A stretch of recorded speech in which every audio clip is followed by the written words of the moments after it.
Welcome back to the Manor. Julian McBain here, and today I'm continuing on the Kafaz hunt, and I'm going to be talking about a thread that was part of my last video that I wanted to address some things on.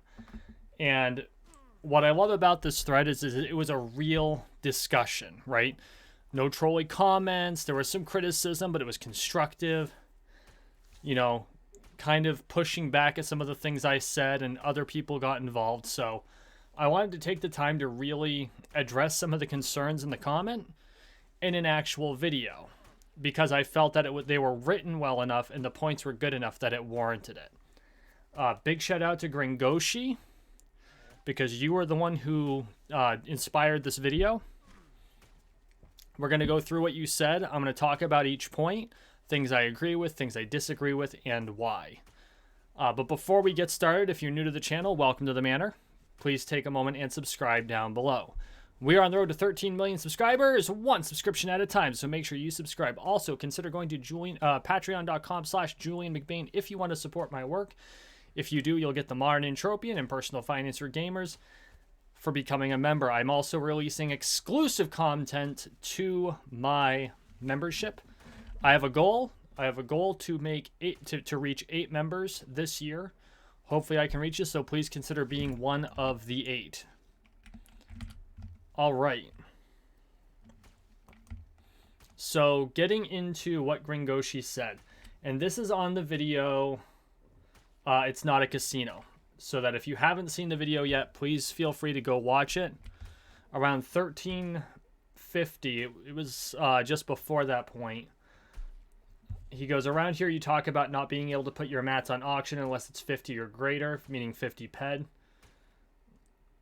And so I did say that with a qualification. I said that it's never going to effing sell. And in my experience, mats often don't sell if you have less than 50 ped. Now, this is a piece of quote-unquote conventional wisdom. Conventional wisdom is something that is a treacherous thing. And it's treacherous because everyone does something, so they expect that to be the most effective way to do things. It becomes a self-fulfilling prophecy. Grengoshi then goes on to make the good point that even for your 102% items, you can put small quantities for a larger markup and make more off of these small stacks, because crafters, and I'm going to paraphrase here, crafters just looking for 200 of something don't want to buy a full stack of 50 ped worth just to pump out 1 or 2 clicks of something. This is, of course, true. Grengoshi was correct. You can do that. The number of buyers for that size of a stack is significantly smaller than those who are looking for 50 ped or 50 to 200 ped lots. Does that mean they don't exist? No. And if you have the time and you have the willingness to risk cycling it where you lose the auction fees, or you don't need to do a fast turnaround on it, or even if it is a fast turnaround, which it might be, you might put it up and a crafter buys it right off the bat. If you have the patience to do that, more power to you. More power to you. There is a lot that goes into being a trader of that skill. It is not a skill that I have. I kind of wish I did. If I owned a shop, I'd probably be in a different place for that, because that shop would take a portion of my time.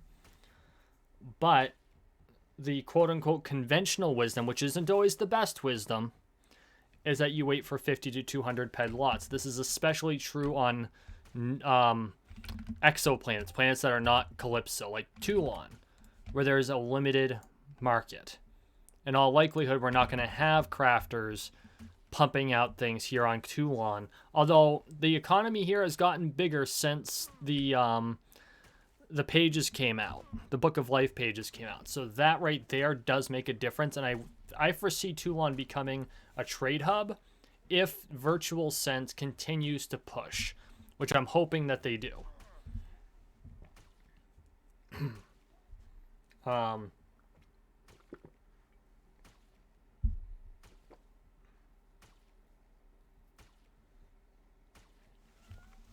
And he says you can sell small stacks like that for like 300% markup, which is awesome. And that's good to know. I personally don't have that patience. Grengoshi goes on to say, to comment on my cycling your low markup mats. He says they say, sorry Grengoshi, I don't know if you're a guy or a girl. I'm gonna say they until you let me know. They tell people never to TT stuff unless it has had no sales whatsoever for months. There are like on Next Island Crystals, Vixen parts on Entropia, things on Cyrene, or deadbeat blueprint mats on other planets like an Arcadia. Because you can sell thousands of ped worth of muscle oil. Even if you're only getting 2% markup, you're getting more money than if you TT it. Again, this is true. And from a foundational perspective, it is 100% correct. His philosophy is not necessarily wrong. I'm coming from a different philosophy, though, and it's one that you need to balance with his philosophy. Grengoshi's philosophy is the standard philosophy of a lot of entropians. And I appreciate the philosophy because it looks for the highest efficiency per dollar. And whether you want to talk about US dollars or Project Entropia dollars, I'm just going to say dollars. The more dollars you put in, the more dollars you get back on markup, the less you spend. This will make it so that you spend the least number of dollars per unit skill that you get for hunting or mining, because you're getting as much as you can, that maximum return on markup for your loot. Okay? There is benefit to this because you're getting that maximum markup. You're getting that maximum return. There are two issues with that. There are two things that I take issue with this.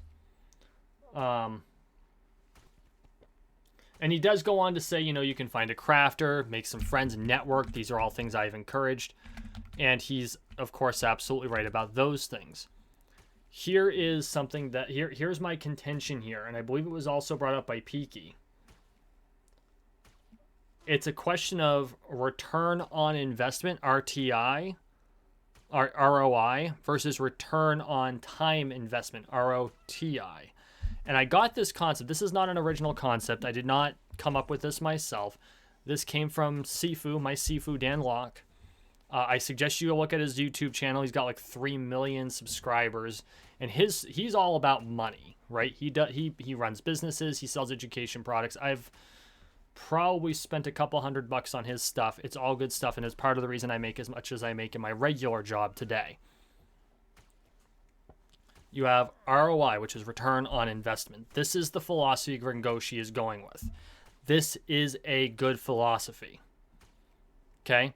Especially if you're not doing the hard grind. If you're just in here casually playing and you're looking to be good eco, and we're going to talk about eco here in a minute because I've got some contentions with eco as well because there are comments on Buchan's spare rifle. If you're going for the max eco, you're trying to minimize the amount you put into the game, your time horizon's infinite or really, really long, that's no problem. That is the way you should play. That is absolutely the way you should play. And Grengoshi nailed it on the head. And I know that there are a lot of other entropians out there, content creators like Lorespade and Serial, more Serial Overdrive than Lorespade. I've noticed Lorespade doesn't tend to give two shits about eco when he plays, which good for him. I've got no problem with that.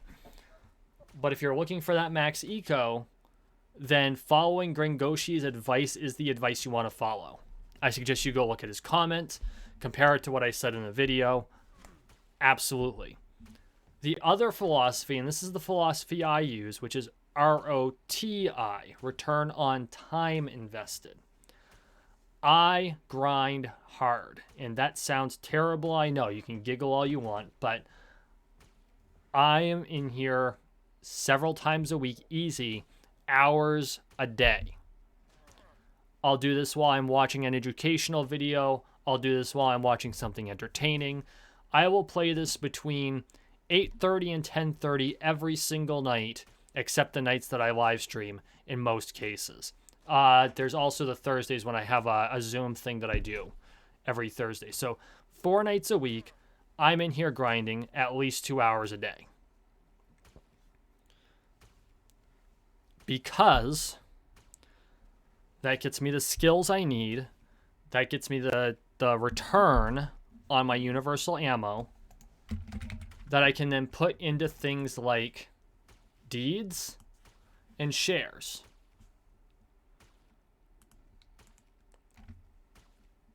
I could sell all of the mats I gather on the auction for maximum markup.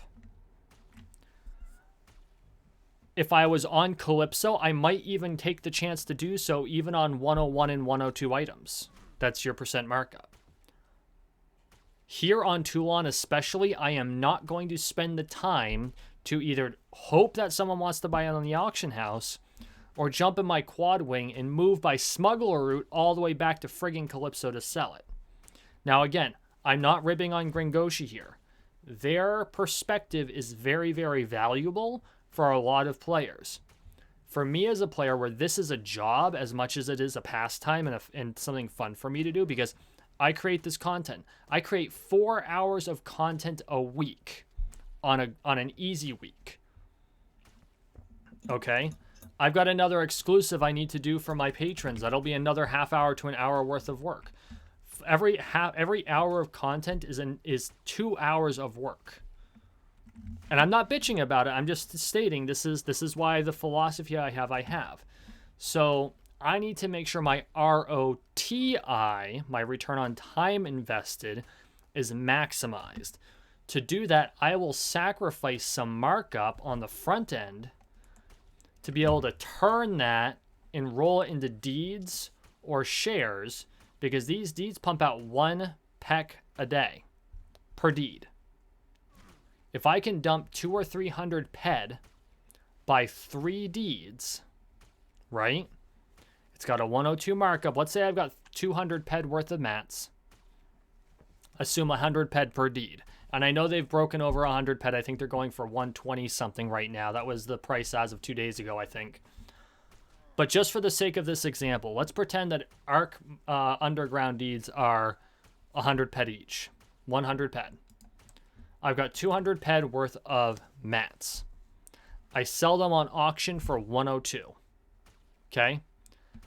It takes me 5 days to sell that 200 ped.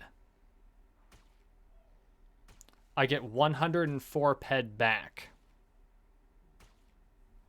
Minus the auction fee, which will be like, call it a ped, so I get 3 ped back.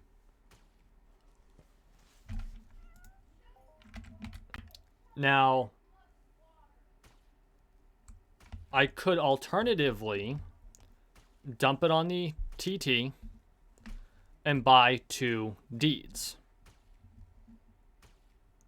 Now, I'm only going to get 6 peck in those 3 days back, as opposed to 2, 4, 6, 8, 10 peck in those 5 days that it took for me to sell. But now I don't have to worry about whether the price of those deeds went up. There's an opportunity cost. Because if I sell that stuff off today, I can buy 2 deeds at 100 ped, or I can get 6 extra ped off auction. 6, 102, no, 4 extra ped off auction. It'd be like 3. If in those 3 days, those deeds go from 100 ped to 110 ped, which they have done, I've actually lost 6 ped in opportunity cost.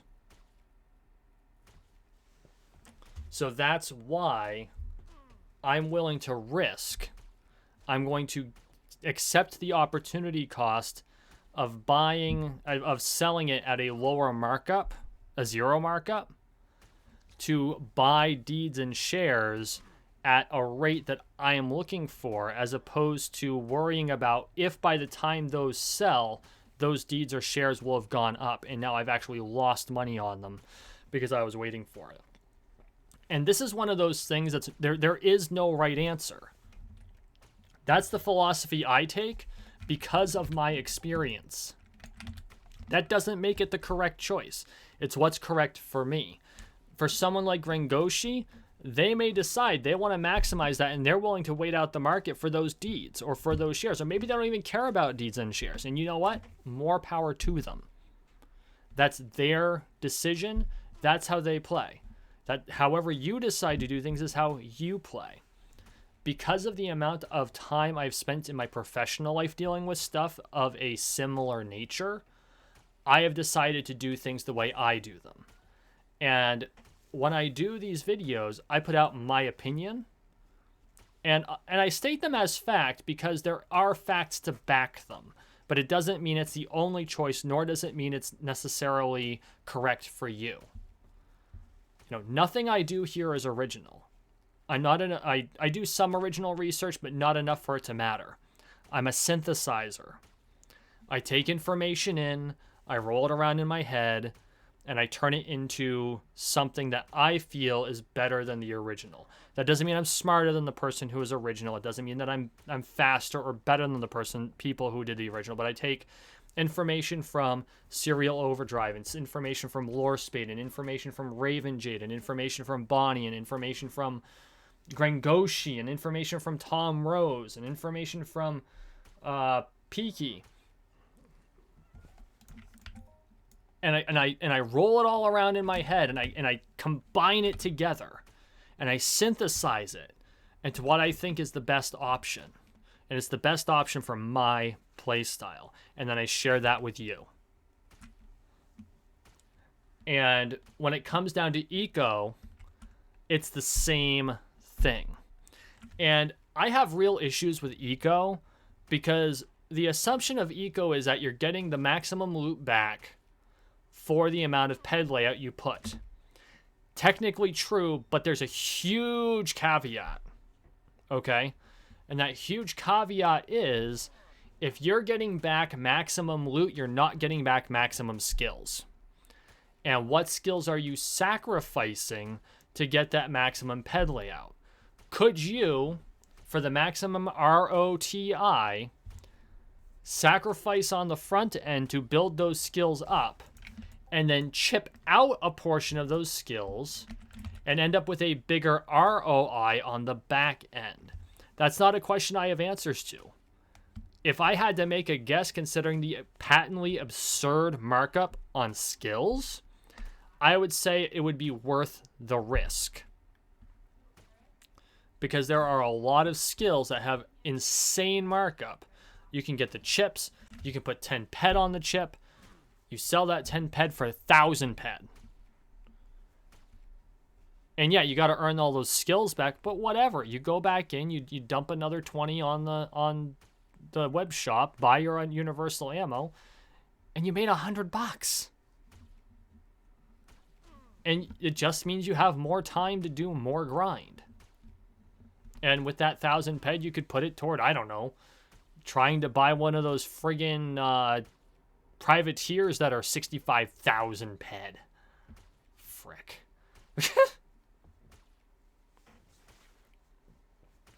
So realistically, that's where I go with this. That's my perspective.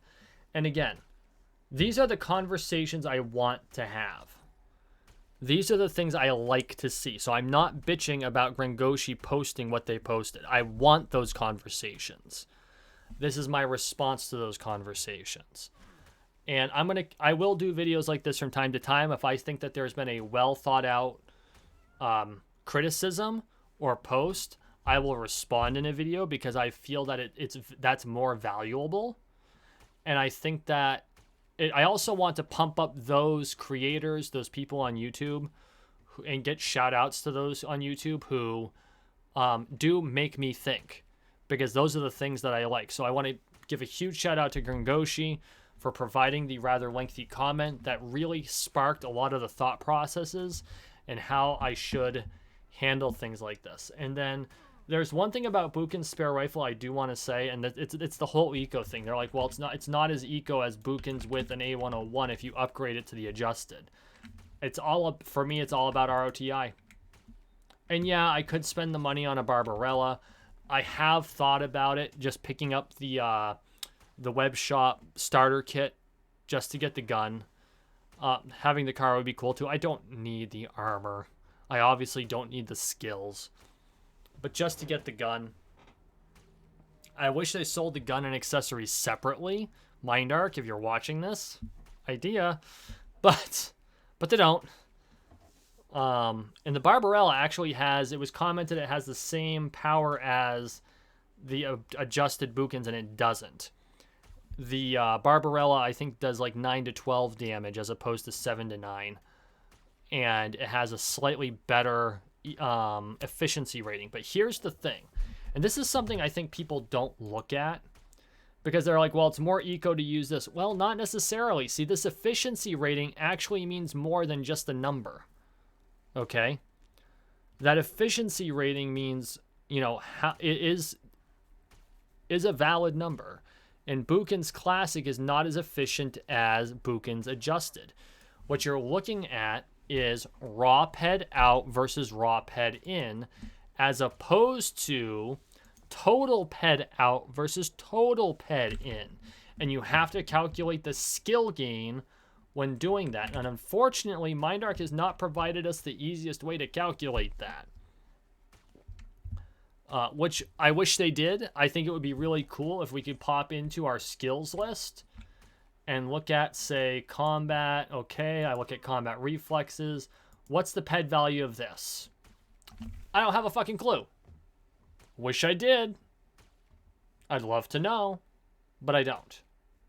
So, speaking of which, I hit 127. Awesome. I remember there was a time I thought 100,000 skill points was Uber. Oh, I was such a rookie back then. Yeah.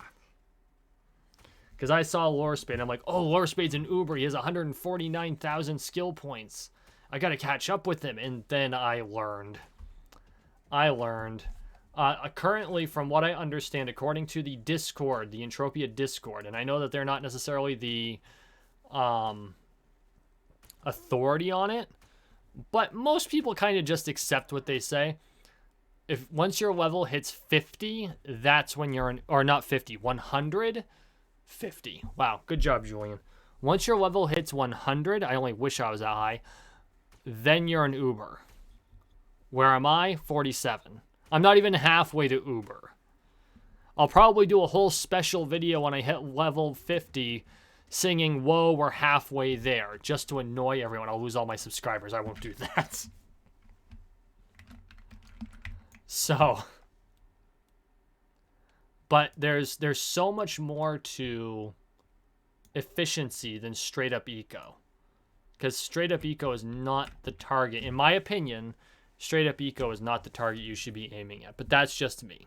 Let me know in the comments what you think. In the meantime, thank you for watching. Thank you for listening. Please like, share, and subscribe down below. We are on the road to 13 million subscribers, one subscription at a time, so make sure you subscribe. Huge shout out to my patrons, Red Kryptonite, I Fixed Your Name, Jay Lambertson, Spectrum 3900, and Citizen 30 for your support. And everybody, we will see you